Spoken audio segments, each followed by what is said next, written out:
If you just join us, this will be live broadcast from Accra, Ghana. BBC paging day live for Parliament of Ghana, where the President-elect Nana Addo Dankwa Akufo, they come deliver a very final State of the Nation address for in first term in office. The President in the next few minutes could walk through into the events ground and address Ghanaians on the state of the nation.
If you didn't watch us now, this be live broadcast of the State of the Nation address for Accra, Ghana, where President Nana Addo Dankwa Akufo go deliver a final State of the Nation address to Ghanaians.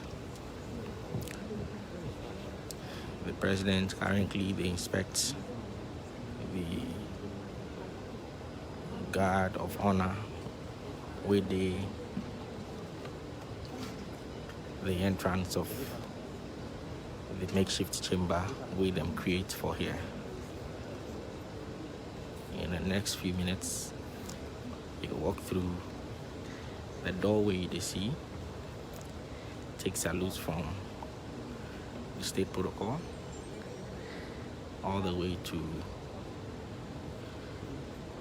where the members of the house they sit. then address Ghanaians.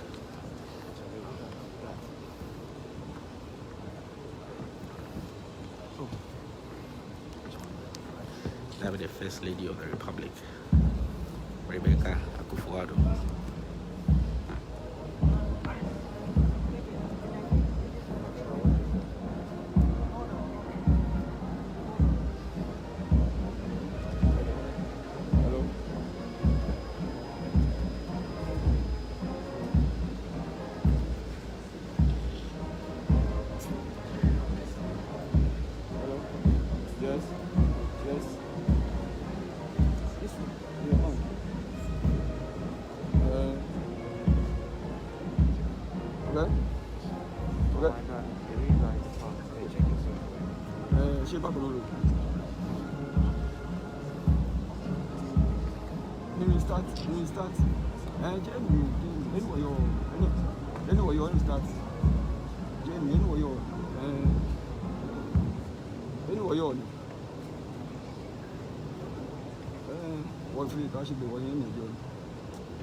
Yeah, hello?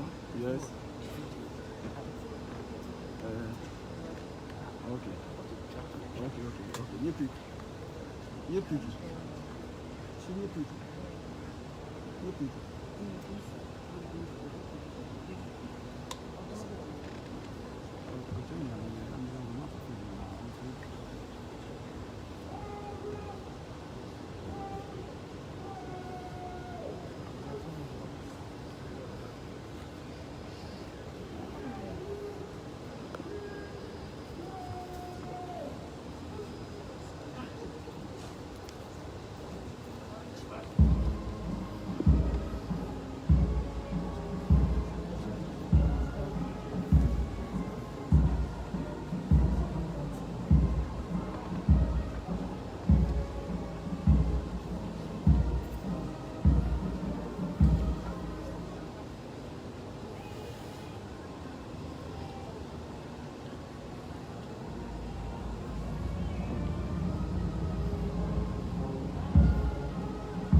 So the president of Ghana.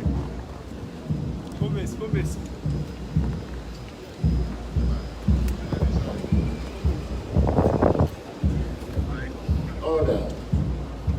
Honorable members, the House is privileged to have the presence of His Excellency Nana Akufo, President of the Republic of Ghana, and the Commander-in-Chief of the Ghana Armed Forces.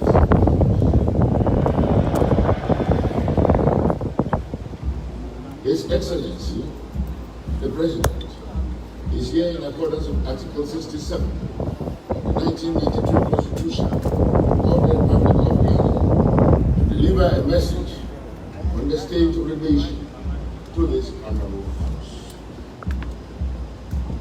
On behalf of the leadership and honorable members, it is my singular honor to welcome His Excellency the President of the Republic to the House, accompanied by his dear wife, Mrs. Rebecca Akufo.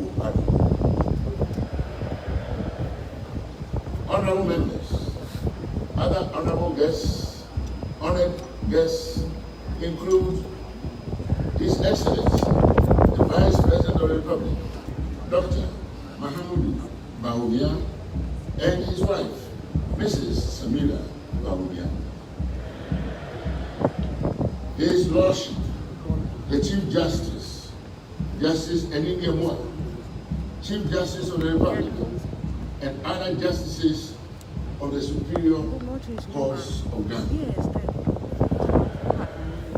Madam Phyllis Ofori, spouse of the Chief Justice. Other honored guests include the former President of the Republic, His Excellency John Akufo, Nana Otuo Serebo II, Mahine of Dwabe, Chairman of the Council of State, and members of the Council of State. Chief of Staff at the Presidency, Mrs. Akosia Frima Osei Opare, Honorable. Senior Minister, Honorable Yao Osafo Mafu. Honorable Ahmad Owusu Adima, Member of the Parliamentary Service Board. Spouse of former Vice President Hadia Ramatu Mahama. The Dean and members of the Diplomatic Corps. Traditional and religious leaders. Distinguished members. We also have leaders of political parties. The Honorable Freddie Blade, Chairman of the NPP. Mr. John Wedu, General Secretary of the NPP. Eminent citizens of our country, we welcome all of you. And now, I respectfully invite the President of the Republic, Nana Akufo Addo, to deliver his message on the state of the nation. Your Excellency, will you please address the nation?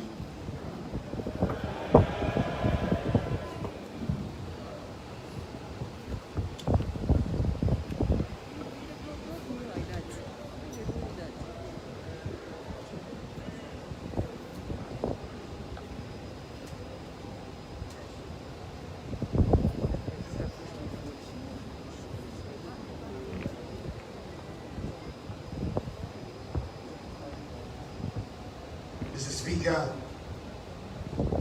before I proceed, I beg the indulgence of the House to join me in standing up and observing a minute's silence in memory of the dynamic first President of the Fourth Republic, His Excellency Jerry John Rawlings, who sadly passed away on 12th November 2020.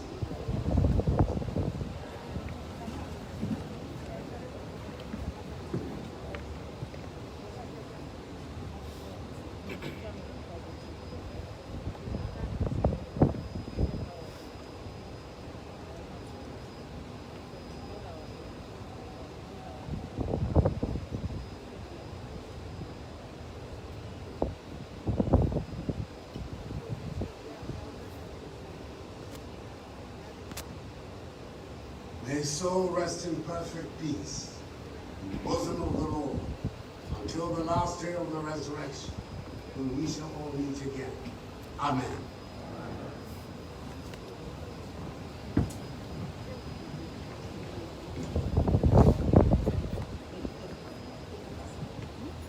Mr. Speaker, as demanded by the Constitution, I have come before this august House to deliver on the dissolution of the Seventh Parliament a message on the state of the nation, which is essentially an account of my stewardship as President of the Republic these past 4 years. On 7th December 2016, the good people of Ghana went to the polls and honored me and my party, the New Patriotic Party, by voting us into office. We were given a clear and unequivocal mandate with decisive victories in the presidential and parliamentary elections. And by the grace of the Almighty, the Vice President, Alhaji Dr. Muhammadu Bawumia, and I were sworn into office on January the 7th, 2017. We have presented to the people of Ghana during the campaign a clear plan of how we intended to grow and transform the economy. Speaker, we thought we knew that we would face a difficult situation. When we took a good look, we were still taken back by the state of the economy we inherited. An economy with severe macroeconomic instability, weak growth, a troubling financial sector, low investor confidence, and significant structural bottlenecks. The basic facts of our unhappy inheritance are well documented. 15.4% rate of inflation, 9.3% fiscal deficit, 32% rate of interest, a 3.4% rate of GDP growth, the lowest in 2 decades, all under an IMF-sponsored bailout program. We set to work quickly, and I'm glad to say that we've been able to stabilize the economy, exit satisfactorily the IMF program, and restore confidence in the economy. At the end of 2019, the economy was characterized by strong growth in response to implementation of government flagship programs, single-digit inflation, reduced fiscal deficits with 3 consecutive years of primary surpluses, relatively stable exchange rate, significant improvement in the current account with 3 consecutive years of trade surpluses, strong foreign exchange reserve buffers, and markedly reduced lending rates. The global pandemic of COVID-19 threatened to derail the progress chalked over the first 3 years of my administration.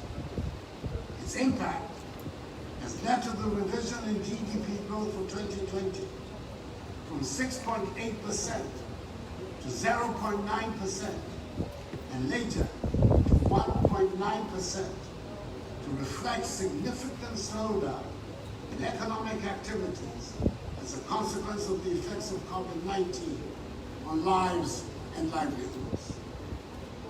The proactive decisions taken by government to fight the pandemic, as well as revitalize and transform the economy, the 100 billion CD Ghana Cares or Batampa program anchors bright prospects for the medium term.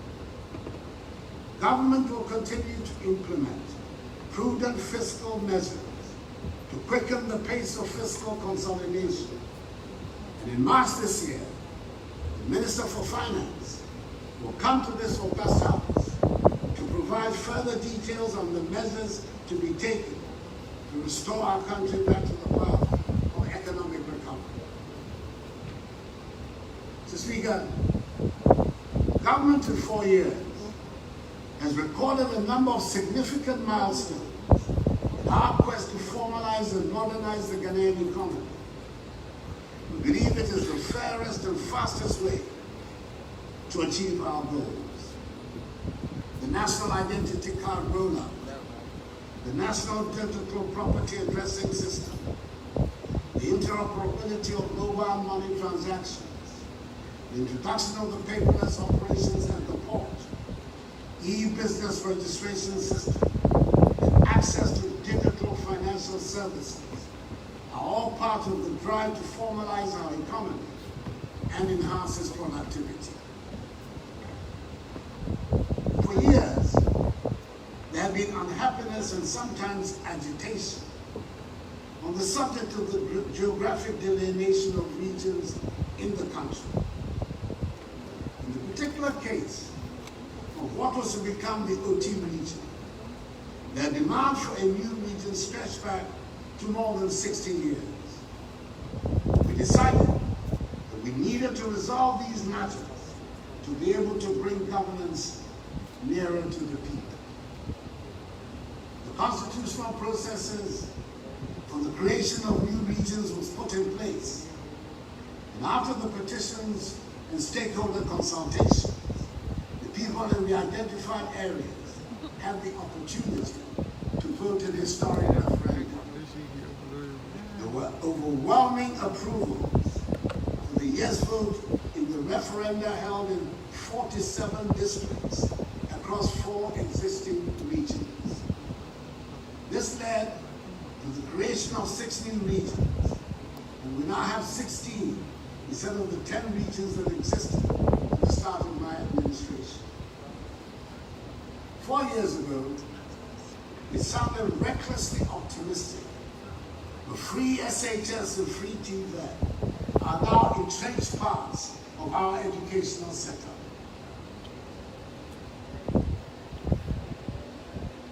In a few years' time, we can guarantee that the basic education for the workforce in our country will be at the secondary level. It is a transformational step that we have taken, which should quicken the pace of development all around and give us confidence in our future. In 2017, it appeared to some like the same old refrain when we said farmers and agriculture would get the highest priority. But we can see the difference it makes when a government treats farmers with respect and spends resources and expertise on agriculture. We have seen the dramatic turnaround of our agricultural fortunes due to the progressive policies that have improved the living standards of farmers in the country. The excellently executed policy for planting for food and jobs has laid the foundation for the agricultural transformation of our country. We are able to say that our country is now a net exporter of food. We no longer have to import basic foods like plantain and tomato.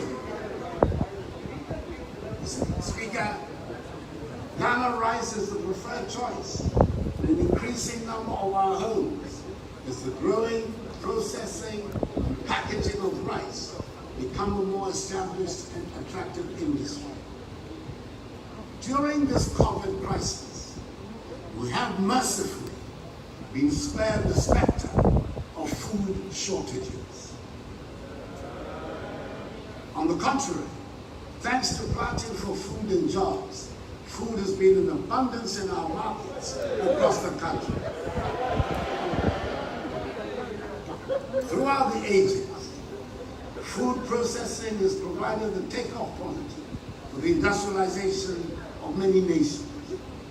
We are taking that lesson to heart as we pursue the goal to industrialize, modernize, and create jobs for the young people of our nation. The One District, One Factory program is part of the anchor on which we are building the comprehensive industrialization of our country. Much of the work is now being done to put in place the framework for the rapid implementation of projects. Factories that are currently in place and in production reflect the underlying principle of the program, which is the equitable distribution of development projects around the country. The prospects of our becoming the automobile hub in West Africa are growing stronger every day, with the investments being made in the country by global manufacturing giants in the automobile industry.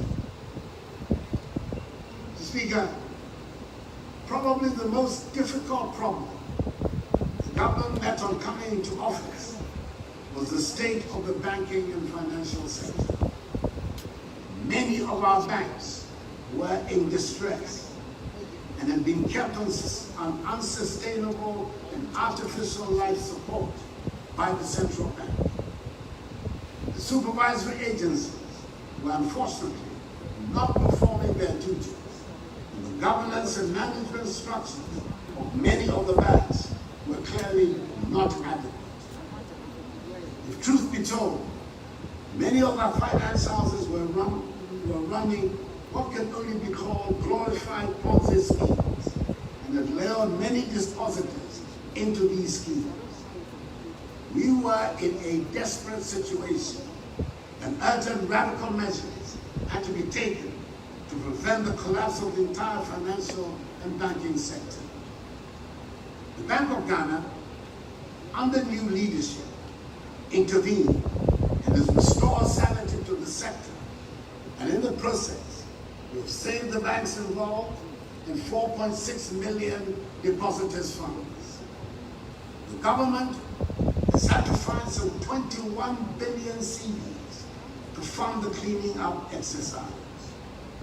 This exercise has enabled a more robust financial and banking services sector to emerge, the better to finance the rapid development of our nation. Speaker, there are painful lessons that we all have to imbibe from this debacle. There is no question that many people got attracted to the unsustainable high interest rates that some of these financial houses were offering. In all financial dealings, we have to accept what the experts tell us, that whenever whatever on offer sounds too good to be true, it invariably ends up being untrue and unsustainable. Government is committed to paying all validated claims, and I expect the process to be completed soon after the courts grant the liquidation orders for the remaining failed fund management companies. Speaker, since my assumption of office has increased annually the budgetary allocations to all the accountability institutions of state, including Parliament and the judiciary, with the latter, for example, being the beneficiary of 90 newly constructed courts across the country. Our security agencies have been equipped with more personnel and the requisite tools needed to maintain law and order, as well as protect the territorial integrity of our borders. At the 81st Cabinet meeting, the decision was taken to exclude the security services, that is the police service, immigration service, fire service, prison service, as well as other security and intelligence agencies, just like the armed forces, from the unification of pension schemes. In other words, all the security agencies will continue to enjoy benefits under the Cap 30 pension scheme. The appropriate legal regime will be put in place by the Ministry of Employment and Labor Relations to ensure this. Mr. Speaker, I'm pleased to report that our undertaking to bring peace to Gabon has been successful. For decades, this ancient and proud kingdom had been bedeviled with conflict. Since 2002, when a fresh eruption of the conflict ended in the tragic killing of my friend, Yana Yakubu Andani, Gabon had become designated as a troubled land. A generation of young people have grown up knowing nothing else but Gabon as a troubled land where there was no peace, and public officials hesitated to accept postings there. On assumption of office, we decided to tackle the problem with renewed vigor. Luckily for all of us, the three eminent chiefs who had been at the helm of the peace process since 2002 did not relent on their commitment or enthusiasm for the cause of peace. Our efforts bore fruit. A historic settlement was reached, and peace has been restored to Gabon. I recall the joy and deep satisfaction that I felt on the day that I attended in Guinea the inskinment of the new dignified Yana, Muhammad Bukari II, and I carried my honorary title of Gabon Malti Na Abudani, which he graciously bestowed on me with pride.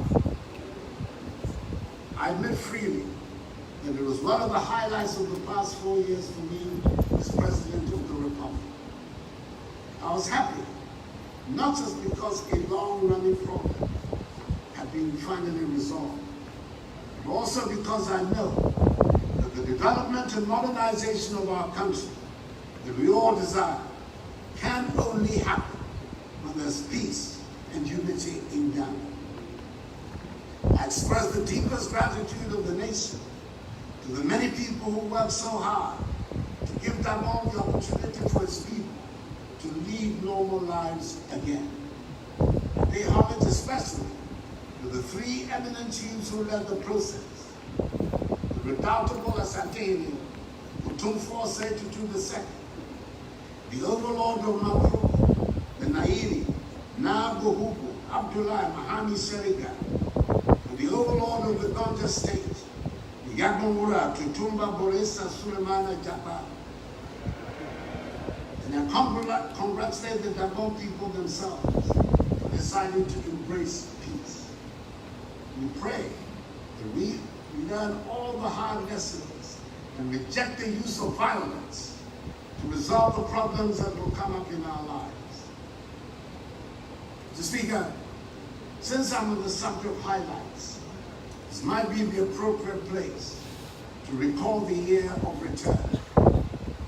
2019 marked the 400th anniversary of the start of the barbaric transatlantic slave trade. And we declare the year of return as a mark of solidarity with the descendants of the millions of Africans that were taken in captivity from our shores into the Americas and Caribbean. Black people in the African diaspora, those in the Americas and Caribbean, and indeed in the rest of the world, took to their hearts our invitation and came in their numbers to Ghana. Our country flocked to the sound of the returnees and the joy of finding a welcome after the trauma of 400 years of the horror of the slave trade. The young people of the world came to Ghana, and it was a good experience for all of us to play host to the world. We enter the year 2020 full of hope and the determination to build on the success and joy of 2019, which ended on such a high note. Then the unexpected struck. Our world was literally changed overnight with the arrival of the COVID-19 pandemic. This pandemic has shaken economies and public health systems the world over and brought even some of the wealthiest and most developed countries to their knees. Over here in Ghana, our first priority in fighting the pandemic has been and will continue to be the health and safety of our citizens. We pioneered life-saving innovations that the WHO has since sought to replicate elsewhere. Our success thus far is a testament to the tireless work of our researchers, scientists, advisors, public health managers, frontline health care workers, hospital staff, contact tracers, and so many others who have dedicated themselves to the fight to keep Ghanaians safe. Our nation is deeply indebted to them. Prior to the onset of the pandemic on our shores, government had succeeded in restoring the highly indebted National Health Insurance Scheme inherited in January 2017 back to rude health. Some 95,000 health workers were recruited into the public health sector, and we ensure that each constituency now has a well-equipped, functioning ambulance. COVID-19 has presented us with the opportunity to resolve some long-standing problems in the health sector. We have taken steps to resolve the problem of infrastructure deficit in the healthcare system once and for all, with the exemption of Agenda 111 and the start of the building of hospitals around the country. We are upgrading district hospitals where they exist and establishing new ones where they do not. We're also investing in our next generation of Ghanaian doctors and nurses. Throughout the period, I have tried to keep the Ghanaian people informed with regular broadcasts so we all know what is going on. This has led to the phrase fellow Ghanaians attaining a new status as Ghanaians brought their famed ingenuity to find relief in the doom of the devastation being wreaked by the pandemic. Our artists and designers have brought their expertise to bring unexpected relief. We're wearing the fellow Ghanaians and this too shall pass fabric with pride and the knowledge that we're able to find something positive out of the darkest events. I've had a team of dedicated Ghanaian professionals formed into a task force who have been advising me throughout the crisis, and I'm extremely appreciative of them and all those who have risen to the occasion and helped us to cope with the crisis. I'm using this opportunity to again remind all of us that the pandemic is still with us, and we have to maintain the protocols to keep us safe. Speaker, these past 4 years it has been a joy and a great privilege to serve our nation's president. There were many moments of great satisfaction, some moments of frustration, and some moments of disappointment. That is not saying anything special. That is life. And I did not expect that everything the government tries to do would have universal acceptance. There is one subject, though, which I believe we, the people, need to have an open conversation. And that is the phenomenon of galamsey. Should we allow or not allow galamsey? The illegal mining that leads to the pollution of our water bodies and the devastation of our landscape. As I have said often, the Almighty having blessed us with considerable deposits of precious minerals, there would always be mining in Ghana. Indeed, there has always been mining in Ghana. The problem we have is the use of modern technology that leads to the illegal mining methods, posing serious dangers to our water bodies and the health of our environment. The pollution of our rivers and water resources has been so acute on occasion that the Ghana Water Company is unable to afford the distilling of water to make for safe drinking. We have to talk about galamsey.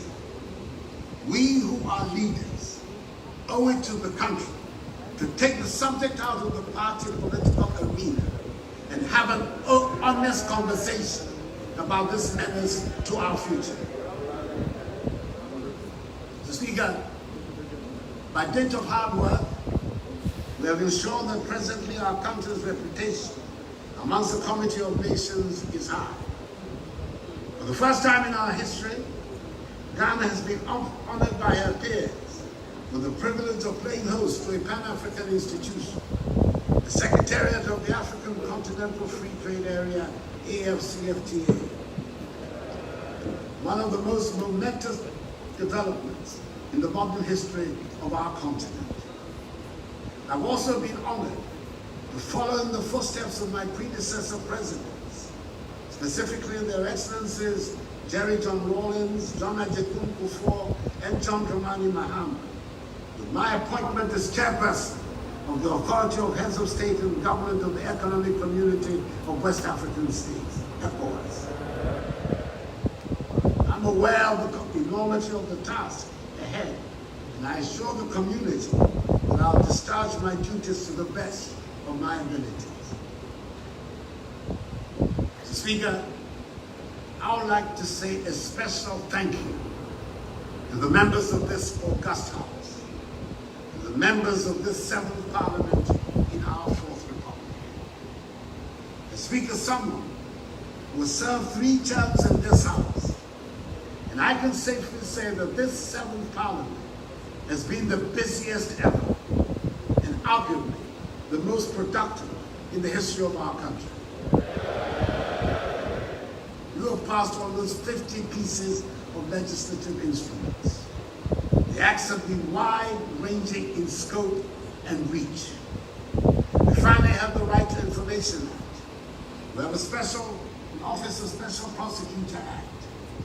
The Ghana Integrated Aluminum Development Corporation Act. The Ghana Integrated Iron and Steel Development Act. The Witness Protection Act. The Lands Act. The Historic Private Members Law, and lots more. In many ways, you have helped transform Ghana, and you have every right collectively to be proud of the work you have done. Mr. Speaker, the next Parliament is not going to be anything like this one that ends today. I do not suggest that the House might not be as busy, but the sitting arrangements, the source and decibel levels of sound from the House would certainly be different. The good people of Ghana have spoken and given Parliament an almost equal strength on both sides of the House. We have no choice but to work with the consequences of the desires of the people. The House would have to be more accommodating of each other's views and probably devise new ways of conducting its affairs in the interest of the good governance of our people. I am thankful to the Ghanaian people and to the Almighty that I have been given a clear mandate to govern the country for 4 years, thereby given the opportunity to complete tasks, consolidate some of the far-reaching measures we have introduced, and initiate further changes and adjustments to policies and practices. The Constitution demands we go to the people after 4 years to ask for a mandate. And we must listen to the voice of the people. I said during the election campaign that it is my firm and passionate view that I should only be president in a fairly conducted election, which I believe in all sincerity the election of 7th December was. Recognize that my main opponent in the election, the former President John Dramani Mahama, has gone to the Supreme Court to seek its intervention and grant reliefs that he believes were compromised in the conduct of the election. It is good for the nation that in the end he chose the legal path, instead of the pockets of violence that have attended the rejection of the results by his party in the period after the election. We all have to make a deliberate decision to invest in the rule of law and uphold the integrity of the institutions of our state, so that no person or group of persons take the law into their own hands with impunity. So, Speaker, it has been my great pleasure and exceptional privilege these 4 years to have served as President of our beloved country. Grateful to you, this Honorable House, for its cooperation in the enterprise to attain our common goal and aspiration of advancing the peace, progress, and welfare of the Ghanaian people. I will see some of you in February. For those of you who will not be present, have my best wishes for the future. May God bless the Parliament of the Fourth Republic and us all. And may God bless our homeland Ghana and make it great and strong. I thank you for your attention.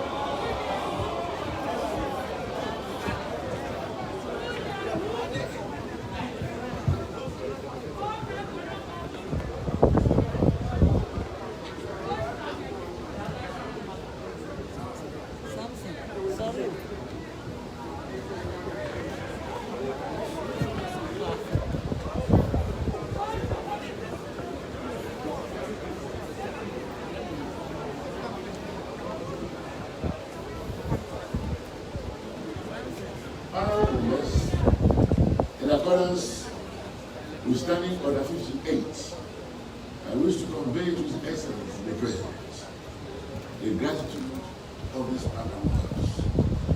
I seize this opportunity to express our appreciation to the Ghana Armed Forces, the various security agencies, and our own internal security for their services which have ensured the smooth success of this function. Honorable members, again, in accordance with our practice and formal communication, we will send to His Excellency the President after the House has debated this message. The full debate on the message will commence at the time to be determined by the Business Committee.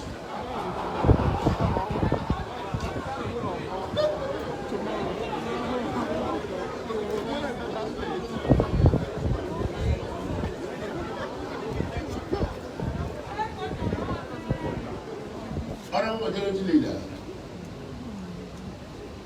if they may ask for any indication at this time.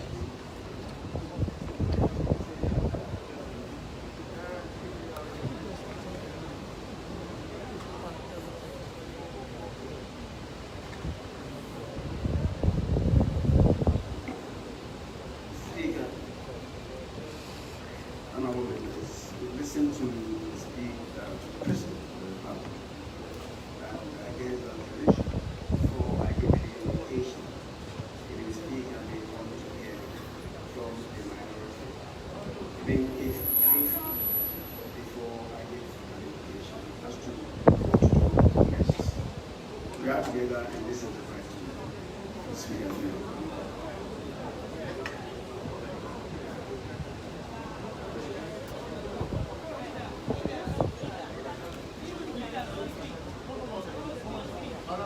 Minority Leader.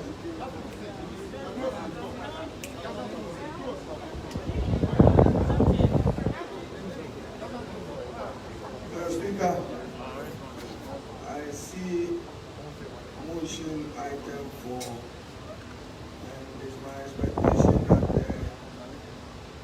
the majority leader would have moved that motion. But it is not out of place that I do it. That this honorable house thanks His Excellency the President for the message on the state of the nation. We will do so, Mr. Speaker, as you rightly pointed out. But to remind the President that Parliament is not almost in the 8th Parliament. Numbers we are certain, if the tumor is added, Mr. Speaker, we leave our fractured democracy in your hands. Conspicuously lost in your speeches and lost of lives in Techima and other parts. We have an economy which is usually dead to limit. We have a bag of corn selling for 200 Ghana and yet the economy in Ghana is doing well. We will thank you. We will thank you for serving Ghana. I will not open the debate. I will not open the debate today. Mr. President, to remind you that peace must be predicated on fairness and justice.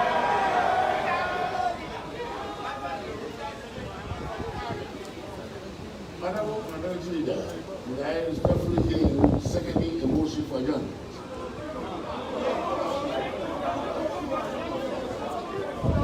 Honorable Majority Leader, if I will please have a clear indication as to the motion for adjournment. Order, members.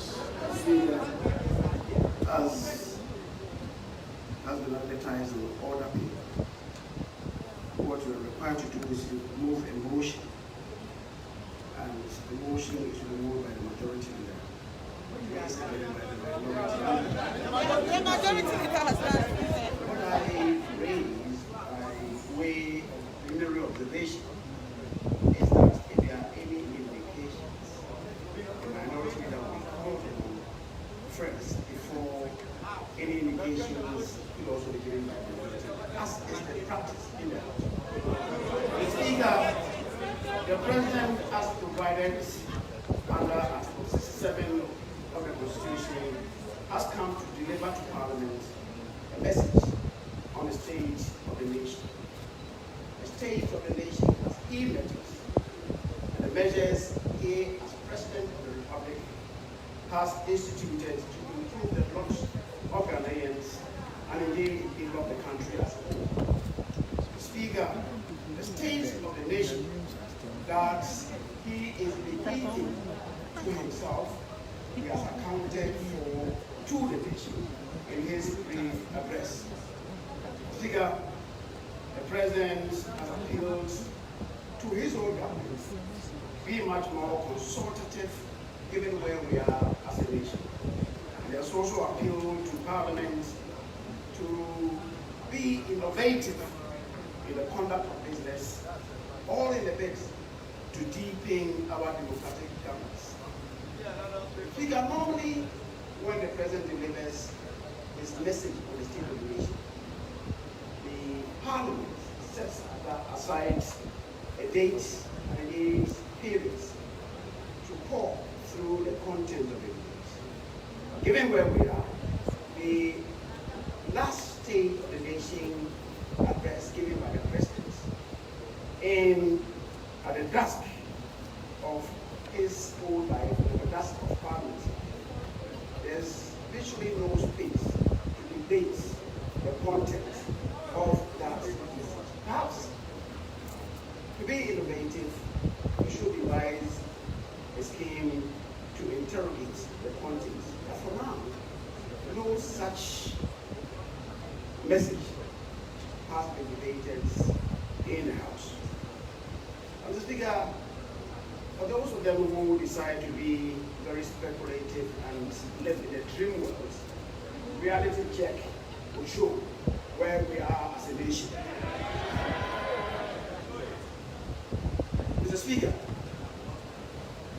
people should be woken up from their dream world. But we are not there yet. In the scheme of Parliament arrangements, there's no hung parliament. There's no hung parliament in Ghana. There is always a majority caucus. By all rules, there are only two caucuses in the House: majority, minority. Whenever the pendulum swings, Mr. Speaker, that group will constitute the majority. People should learn the rules of procedure in this House. Speaker, accordingly, I want to move that this Honorable House thanks the President for the message on the state of the nation which he has delivered to the House this day, Tuesday, the 5th of January 2021. I so move. Speaker. Honorable Minority Leader, please. Speaker.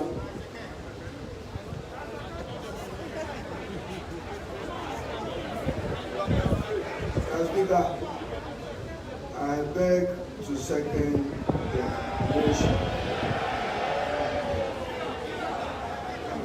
To remind the House that the Ghanaian people voted for no to excessive partisanship, no to the divisive politics of our country, and for shared opportunities for the good of the Ghanaian people. I beg to second the motion. Honorable members, the motion to congratulate His Excellency the President for his brilliant address to us here this morning has been moved by the majority leader and seconded by the minority leader. All those in favor say aye. Those against say no. The ayes. Honorable Majority Leader, any further indication at this time? Speaker, having listened to the President of the Republic, and as usual, and as dictated by convention and practices of this House, Speaker, you may adjourn proceedings for the day. Thank you very much, Honorable Majority Leader. Yes, Honorable Minority Leader. Mr. Speaker, we are in your good hands. The motion for adjournment has been moved and duly seconded. All those in favor say aye. Those against say no. The ayes have it.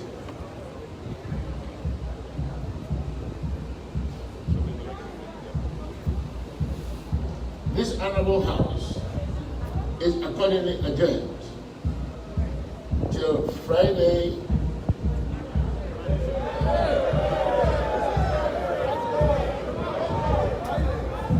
till tomorrow, 10 o'clock.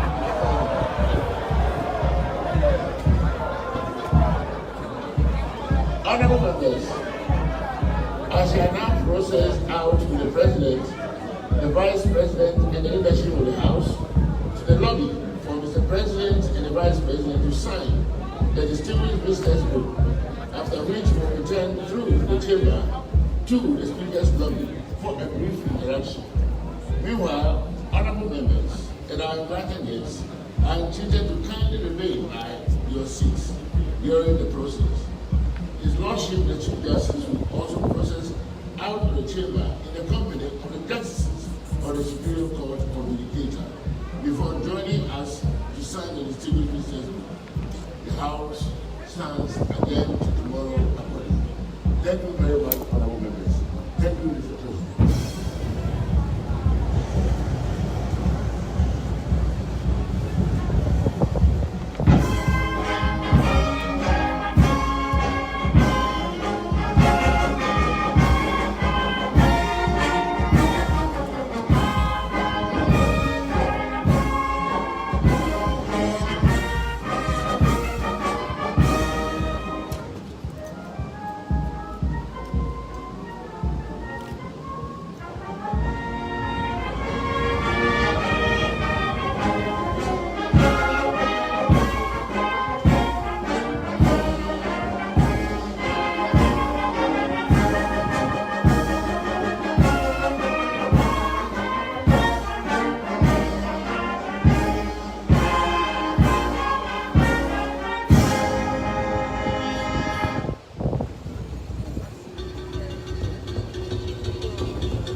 So this be where we go wrap up on the coverage of the State of the Nation address. The Ghanaian leader Nana Akufo delivering final State of the Nation address for invest them in government.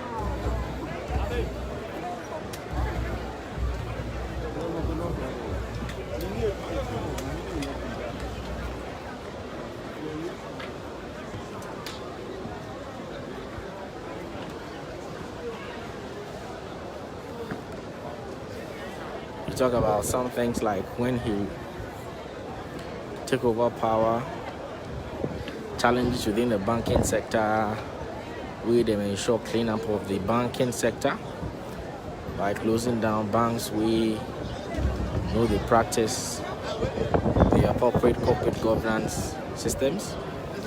He talked about how they manage the economy of Ghana. He talked about how government initiates planting for food and jobs program, which he explained say turn Ghana into food basket, which study export food.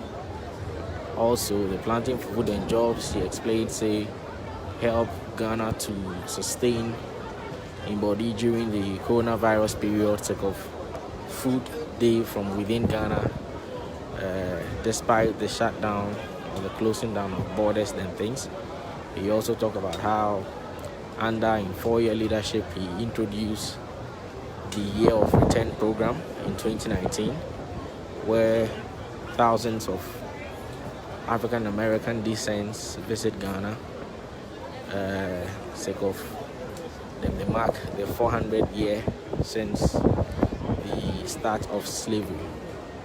He fast forward to 2020, where the coronavirus infection we hit the world over. The pandemic we hit the world over, hit Ghana. We, as a result of that, he bring almost everything to a standstill, but them still find ways of working around them to ensure the Ghanaian economy is stable despite the virus or the pandemic. We bring major economic activity to a standstill. So these are some of the key highlights of the Ghanaian leader Nana Akufo. On 7 January, Parliament will once again swear him in as the President-elect of Ghana. So you would like stick and stay with BBC Vision. So say on the 7th, we will bring you the live coverage of the swearing-in ceremony of Nana Akufo. My name is Favor. This is where we round up on our live broadcast session on BBC Vision. You will continue to engage plus us on our various social media handles, BBC Pigeon on Facebook, video on Twitter, BBC Pigeon, and then also on Instagram on BBC Pigeon.